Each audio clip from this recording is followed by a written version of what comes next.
What's up, guys? It's Mr. Blobfish here with another Rome 2 replay recap. So I'm recapping a battle I did with my friend. He is Pergamon, and I as the Seleucids. And we're just gonna go over the armies right now, straight into it, guys. You already know. So, as me as Seleucids, I may ask you to die. oh, we have that But nice I epic ask this speech. for one simple reason.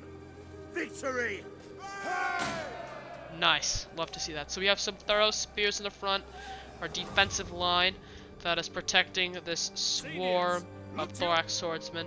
And behind that we have two units actually of Syrian heavy archers. We have 2 units of hillmen, which will actually be used in a very important way. These aren't just trash units for now. They're one of the lowest. You get what you're paid for. It's like 200 for basically low armor and a small charge bonus. And then I got some Syrian archers on this side. We got some medium cavalry here. And then on my flank side, I got the actual good units. 2 units of Hellenic Cataphracts. 1 unit of light peltists. And then we have some thorax pikemen. 2 units of silver shield bearers, which I think are some of the best melee you can have for Seleucids. And over on Pergamon, we've got some citizen cavalry flanking force. We got some hoplites. Some nice Pergamon hoplites. We got some Galatian warriors. Look at them. Pretty epic units with those cool shields. We got some light peltists holding the line up front. On the flank side, we are now seeing some citizen cavalry. And as a reserve unit, we got his general as Pergamon's noble cavalry over here. Very epic. Some more hoplites and some pikemen at the back. Very interesting army composition. I've got myself in 2, I'd say like 3 units. I'd say I have my flanking force over here, the Hellenic Cataphracts and my thorax pikemen. I've got my right flank, which is going to be my median cavalry, this hillman unit, and the Syrian archers. And then over here, I've got my general is the Agema cavalry, and I have this main unit of the thorough spears, thorax, and Syrian archers. Right here. So I'm moving in my cavalry, and actually he gets me off guard here. He charges in his citizens cavalry straight in. Very deadly. They do get a few kills there, I think. They got 3 kills there, which is not that good, but definitely surprising. And I was just kind of shaken by that. I didn't really have a response, so I actually realized I was more focused on micromanaging my cav over here and move them up to see his position, scout it out more. But I do actually use my Syrian archers here, get them in position, get a great volley onto them, shooting them. I got my hillmen move up. What I did is I retreated my cavalry behind my hillmen, so his cav charged into my hillmen and they stopped.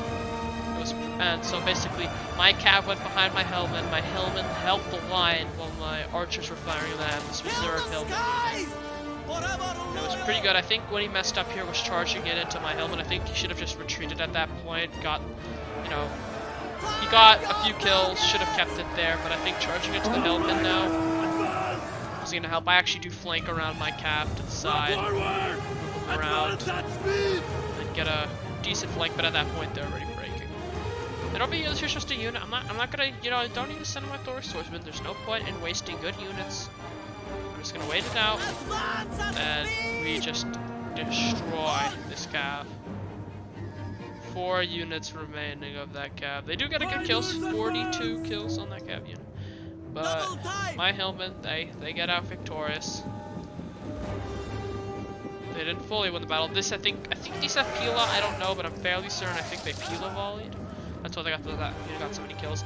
But yeah, look at my cav. It is at half capacity now. I was very much relying on this cav because since I had this main flanking force of so much cav, I wasn't actually that happy that I'd lost this cav because I didn't have enough power that I wanted to push in. And yeah, you could be saying, well, you just have hillmen and archers. What were you trying to do? Like, that's not really important.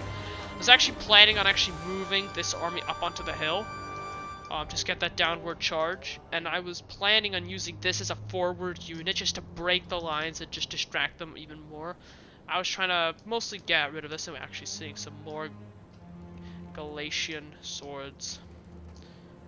Nice looking unit, pretty cool with their individual shields. I was more scared of these light peltists because they're behind that Galatian swords unit. I didn't like that, but he actually does send up these 2 units. We have some light peltists, but was more concerning to me was the citizens cav. This is what I didn't want it. I don't want to have a smaller cav force versus a bigger cav force, and I don't really have much, so I'm going to be very reliant on my archers to help me win that battle. But over here, I positioned my Hellenic cataphracts just behind the hill. He said that he couldn't actually he didn't really realize that they were there. So when, after the replay, he told me that he saw them move up, and then he just he wasn't paying attention, because from his point of view, he said it was in the first little, he was in this view, he was INSing on his noble swords to look over, because he likes cinematic views, I think. So yeah, pretty cool. So I had these up here. He didn't realize those, and those will become very important for that game. I wouldn't say it was INSing on him. I was just saying he told me how it sounded like he was just kind of focusing here and just looking down this way. He was more here, and he couldn't actually see the guys in the back. So actually, I'm just you know what? Gotta charge. I put my pikes so that they're not attacking. They're just kind of there, and they lower their pikes down, and we'll just go into them. And then I'm gonna put my silver shields right here. And to help out this, I'm pushing in my cav. I decide to go after this citizens cav, which doesn't look like they're charging.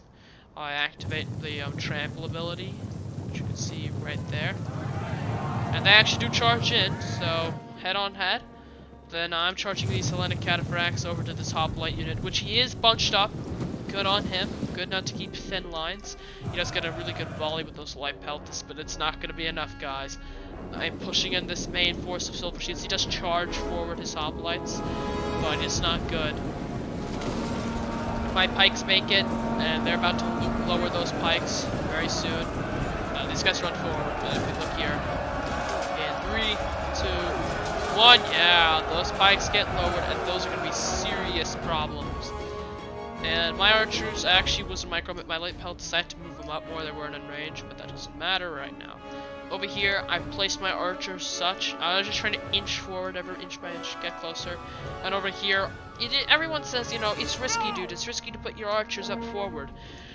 Well, he wasn't really paying attention here, I don't think, because I had noticed he could have just easily taken out my cav. So I was moving up my hillman.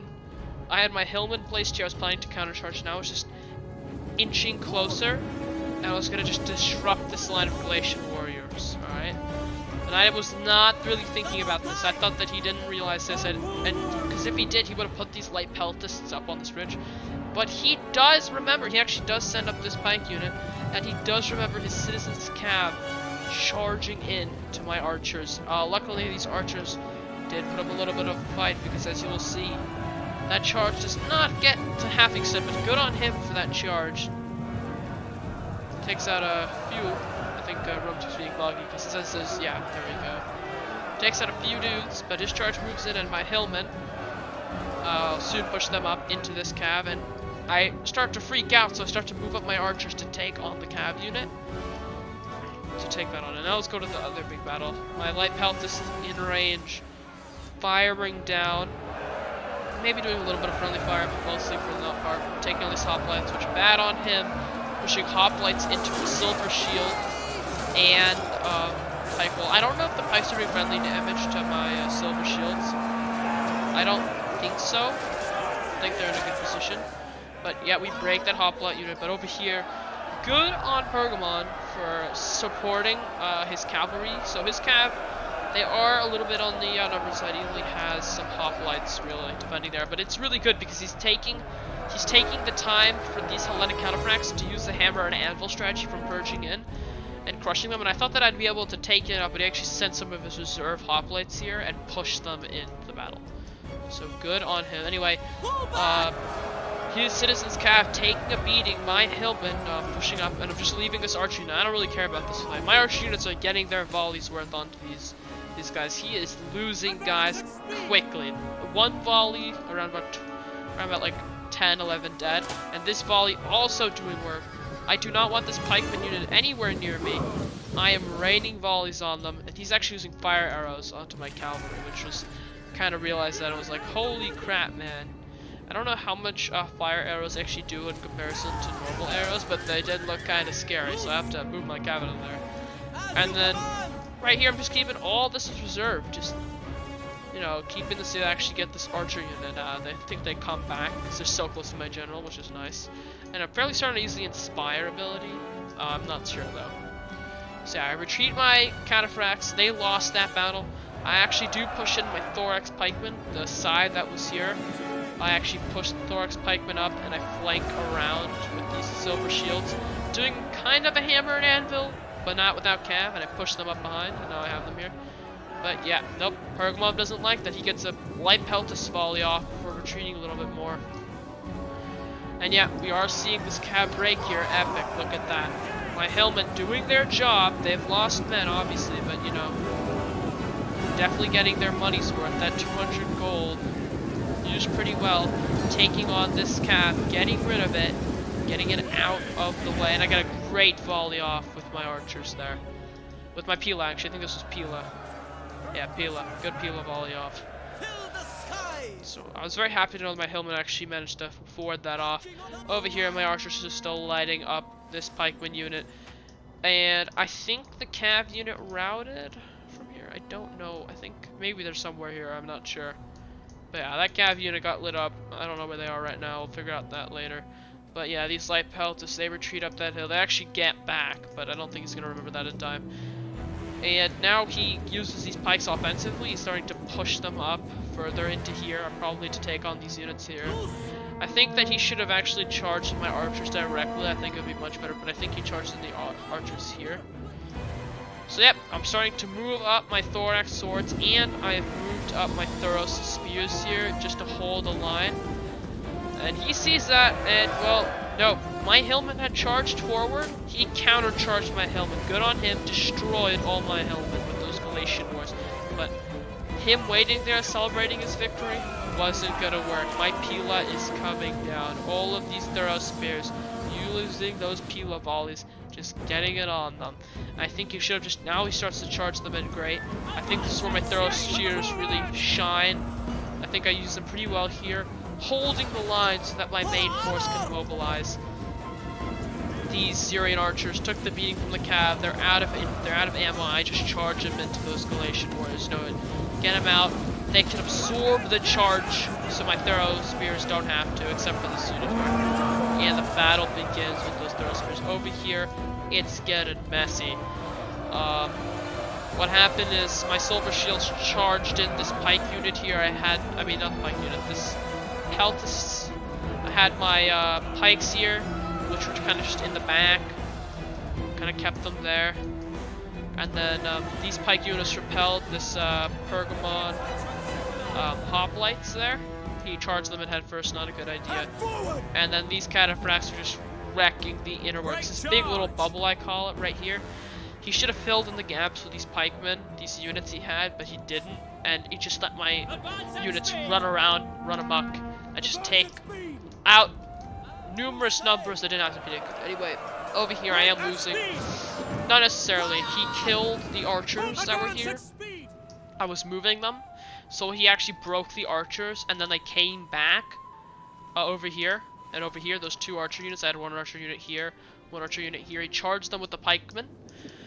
And I actually had to charge in my Thorax axemen to take them on, because they were, you know, getting around. And I forget what I was trying to do here. I think they just kind of retreated a bit, because I was kind of losing this battle. And I was letting these archers just take care of the pikes, because pikes should not be taken on head on. That was a mistake. Anyway, these Galatian swords really holding the line here. Very good on Pergamon. Slowing down this force. It's too annoying to mobilize an entire army around this gap. It takes too long. I just get blobbed up, and I actually could have even lost because of that. So, but his management isn't exactly it, though. I think he should have plugged in, and he had a lot of units just kind of sitting around. Especially these peltas. I think these peltas were kind of wasted almost. I felt like that they were supposed to help the Galatian warriors originally behind them, but then he transitioned them to help this fight. And he also just charged in his general here, trying to help out. I think he did break a unit. But I actually do charge in my Thorax pikemen towards these light peltas. I got my silver swords matching up the hoplites, my pikemen over here. holding the line. I got my Hellenic Cataphracts stuck in the battle. I actually tried to retreat them, but they wouldn't. They were too locked in combat. I think they actually do all die. I think maybe a few live. But yeah, I've taken over this battle. I'm starting to push up. These Thoraxes ran away to let those archers take out those pike units. Pretty cool stuff. And now they're moving over the ridge and charging it into the Bergman lines. These Galatian warriors, they retreat, go right into the backs of my archers, which is not good. Those are weak units. But it's fine. We got some Thorax pikewood. Without their pikes out, they don't need to have their pikes out. Just using their swords and shields to go against these light Beltist. And Bergamon, he is breaking. Bergamon is breaking. Got some Galatian swords. They did get 244 kills, which is pretty good. Wreck that Thorough Spears unit. But yeah, not looking good for Bergamon here. My flank has won against my main force has taken on this. I still have a good remaining amount of troops, and this is how guys you use reserve troops. Don't do just dumping troops in. See, what Pergamon did is he had reserves, but he didn't use them in the right way. When Pergamon was losing, he had big bubbles in his formation. You should have used those troops to fill in, not use it in waves, not just, you know, sending these hoplites after that unit dies. What's a better way of doing it, which is what I did, is you have reserve units, but you have a strong enough force where you don't have to worry about sending in reserves. I use my archers the proper way. I put them in forward sometimes. I use them, and when I had a disadvantage, I use those archers to make it an advantage. That's a good way. I lost less casualties over here. I still won, and I was still able to move up my main force and get a good amount of archers into the battle. Though they did run out of ammo, admittedly, they did stop these Galatian warriors, which could have been a much bigger threat. I now just lays corpses and lads. So Bergamon, he is almost done. He basically gave up. His hoplites are routing, they're out, and it's just his general. This is just a pretty big mess in my opinion. I didn't really micromanage this. I was just basically drag clicking and selecting. I was more focused on the organization over here, trying to get these units into formation, into some form of weird filler. But yeah, that is going to do it today, guys. This is honestly a great tactic. I think that a lot of you should start to learn how to use reserves in the right way. Not saying what Pergamon did with the waves is necessarily bad, but I don't think he used it in the right way that it should be used. You gotta really think about this. And yep, this battle's gonna come to a conclusive. I don't think I need to really play this on much more. If we look into the reserve, Pila gets showered on, gets charged in the back by the Thorax, and just gets swarmed by everyone. And that's gonna be the battle. I hope you guys had a great day. That's gonna be it for this video. I hope that you liked the amount of uploads. Please subscribe, like the video, and I hope you enjoy. Drop a like. I think I already said that, but please drop a like and comment what factions in Rome 2 you want to see being played out. Anyway, have a great day. Please like, subscribe again, and goodbye. Oh, and yeah, here's the final results of the battle.